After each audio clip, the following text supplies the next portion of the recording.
नमस्कार दोस्तों। देश में अब एक ही शक्ति बची है जो सरकार के आगे अब तक घुटनों के बल नहीं बैठी है, और वो है सुप्रीम कोर्ट। सरकार सुप्रीम कोर्ट की नाक में 2014 से नकेल डालने के लिए रस्सी लिए घूम रही है, लेकिन सुप्रीम कोर्ट अपने मुंह में लगाम लगाकर सरकारी तांगा खींचना अब तक स्वीकार नहीं की है। दोस्तों, सरकार चाहती है कि न्यायपालिका यानी सुप्रीम कोर्ट के जज सरकारी मामलों में ज्यादा चौधरी न बने, और जज चाहते हैं कि सरकार न्यायपालिका की चौधरी बनने की कोशिश ना करे। दोस्तों, देश में सुप्रीम कोर्ट और सरकार के बीच जंग छिड़ी हुई है कि कौन किसको चलाएगा। आज इसी जंग को बिल्कुल आसान भाषा में समझेंगे और जानेंगे कि सुप्रीम कोर्ट को सरकार से बड़ा होना चाहिए या फिर राष्ट्रवादी अमृतकाल में अब सरकार को सुप्रीम कोर्ट से बड़ा हो जाना चाहिए। चलिए दोस्तों, शुरू से शुरू करते हैं। चैनल को सब्सक्राइब और पेज को फॉलो करते चलिए। दोस्तों, वीडियो की शुरुआत भारत देश के कानून मंत्री किरण रिजिजू के कल के उस धमकी भरे बयान से करेंगे जो उन्होंने जजों को दी है और जो सिटिंग जजों के लिए भी चेतावनी मानी जा सकती है। दोस्तों, भारत के कानून मंत्री ने धमकी भरे अंदाज में कहा है कि कुछ रिटायर्ड जज हैं, शायद 3 या 4, उनमें से कुछ एक्टिविस्ट हैं जो भारत विरोधी गैंग का हिस्सा है। ये लोग ऐसी कोशिश कर रहे हैं कि भारतीय न्यायपालिका विपक्षी दल की भूमिका निभाए। एंकर ने पूछा, सरकार ने टुकड़े टुकड़े गैंग के खिलाफ क्या उपाय किए हैं? इस पर रिजिजू ने कहा, कार्रवाई की जाएगी, कानून के अनुसार कार्रवाई की जा रही है, एजेंसियां कानून के प्रावधानों के अनुसार कार्रवाई करेंगी, कोई नहीं बचेगा, चिंता मत कीजिए, कोई भी नहीं बचेगा। जिन्होंने देश के खिलाफ काम किया है उन्हें इसके लिए कीमत चुकानी होगी। दोस्तों, सुप्रीम कोर्ट के पूर्व जज जिन्होंने जिंदगी भर कानून की किताबें चाटी हैं, आईपीसी की धाराओं के बीच जिनकी जवानी कट गई, दफाएं, धाराएं, अनुच्छेद जिनकी रगों में बहती है, वो जज भारत देश के कानून मंत्री के हिसाब से भारत विरोधी गिरोह का हिस्सा है। देश के कानून मंत्री ने एलएलबी किया है, कानून जानते हैं, कानून की जानकारी रखते हैं, वकील हैं, तो फिर प्रवचन क्यों बांट रहे हैं भैया? अगर जज भारत विरोधी गिरोह का हिस्सा हैं तो उनको फिर देशद्रोही क्यों नहीं घोषित कर देते, जेल में क्यों नहीं डाल देते, मुकदमा क्यों नहीं चला देते? शायद इसीलिए क्योंकि सत्ता की देशद्रोह की परिभाषा अंबेडकर के कानून से मैच नहीं खाती। सत्ता के हिसाब से सरकार के कामों पर सवाल उठाना, मोदी जी से सवाल उठाना, हिंदुत्व की बात ना करना देश विरोधी होता है।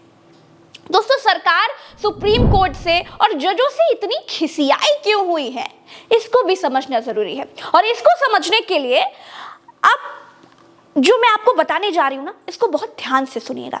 साल 2014 नरेंद्र मोदी देश के प्रधानमंत्री बने थे।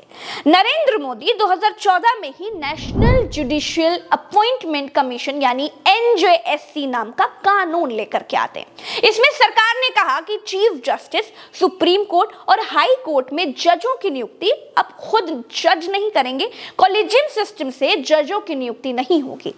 एनजेएससी कमेटी के 6 लोग जजों की नियुक्ति करेंगे। इसमें चीफ जस्टिस ऑफ इंडिया, केंद्रीय कानून मंत्री, सुप्रीम कोर्ट के 2 वरिष्ठ जस्टिस, 2 विशेषज्ञ होंगे। संसद को अधिकार दिया गया कि वो भविष्य में सुप्रीम कोर्ट और हाई कोर्ट के जजों की नियुक्ति से जुड़े हुए नियम बना सकता है या उनमें कोई फेरबदल करना चाहे तो कर सकता है। अब मोदी जी ने नियम कल्लू हलवाई के लिए बनाए होते तो वो बेचारा मान लेता। नियम सुप्रीम कोर्ट के जजों के लिए बनाए थे, वो भी मोदी जैसी पावर रखते हैं भाई। इसके बाद सुप्रीम कोर्ट ने इस नेशनल जुडिशियल अपॉइंटमेंट कमीशन अधिनियम को संविधान के साथ छेड़छाड़ बताते हुए रद्द कर दिया। जो मोदी सरकार के बने बनाए कानून को ना माने, सीधे रद्द की टोकरी में डाल दे, उसका क्या होगा? बात बड़ी हो गई। दोस्तों, संविधान का अनुच्छेद 217 कहता है कि राष्ट्रपति हाईकोर्ट के जजों की नियुक्ति के लिए चीफ जस्टिस ऑफ इंडिया राज्य के राज्यपाल और हाई कोर्ट के चीफ जस्टिस से विचार विमर्श करके निर्णय करेंगे। जजों की नियुक्ति में सरकार का कोई दखल नहीं होना चाहिए, न ही ये जिम्मेदारी सरकार के पास होनी चाहिए, क्योंकि अपने फायदे के लिए सरकार नहीं चाहेगी कि सही लोग नियुक्त किए जाए। जब सरकारें ही जज नियुक्त करेंगी तो सरकार को चुनौती देने वाले जनहित के मुकदमे में न्याय की उम्मीद तो खत्म हो जाएगी। जो नौकरी देगा जज तो उसके लिए वफादार होगा ना। सरकार का चुना हुआ व्यक्ति सरकार के फैसले को गलत ठहराए, अब कलयुग में ऐसा तो संभव है नहीं दोस्तों। सरकार कहती है कि अगर भारत के चीफ जस्टिस हर महत्वपूर्ण नियुक्ति पर ध्यान देंगे तो न्यायिक काम कौन करेगा। और यहीं पर सुप्रीम कोर्ट सरकार से कहता है कि हम अपनी नियुक्तियां देख लेंगे जी, आप अपने काम पर ध्यान दीजिए, आप जजों की नियुक्ति करेंगे तो लोगों के काम कौन करेगा। दोस्तों, अब तक कहानी में थोड़ी नोकझोंक चल रही है, लेकिन सुप्रीम कोर्ट ने जैसे ही अप्रत्यक्ष तौर पर सरकारी कंट्रोल वाली स्वतंत्र संवैधानिक संस्था चुनाव आयोग के बारे में फैसला सुनाया, वैसे ही चुनाव आयोग ने बरैया के छत्ते में हाथ डाल दिया। यहीं से बीजेपी सुप्रीम कोर्ट पर भनभना गई। सुप्रीम कोर्ट ने एक फैसला सुनाया कि इलेक्शन कमीशन का मेन बॉस अब से केवल सरकार नहीं चुनेगी, मुख्य चुनाव आयुक्त और चुनाव आयुक्तों की नियुक्ति एक पैनल करेगा। इस पैनल में प्रधानमंत्री, सुप्रीम कोर्ट के मुख्य न्यायाधीश और लोकसभा के नेता प्रतिपक्ष शामिल रहेंगे। यानी अब चुनाव आयोग का बॉस अब से प्रधानमंत्री जी का पसंदीदा आदमी नहीं होगा। कहने को तो चुनाव आयोग स्वतंत्र और संवैधानिक संस्था थी, लेकिन स्वतंत्रता के इक्को गुण चुनाव आयोग के भीतर दिखाई नहीं देते, खास तौर पर चुनाव प्रचारों में तो बिल्कुल नहीं।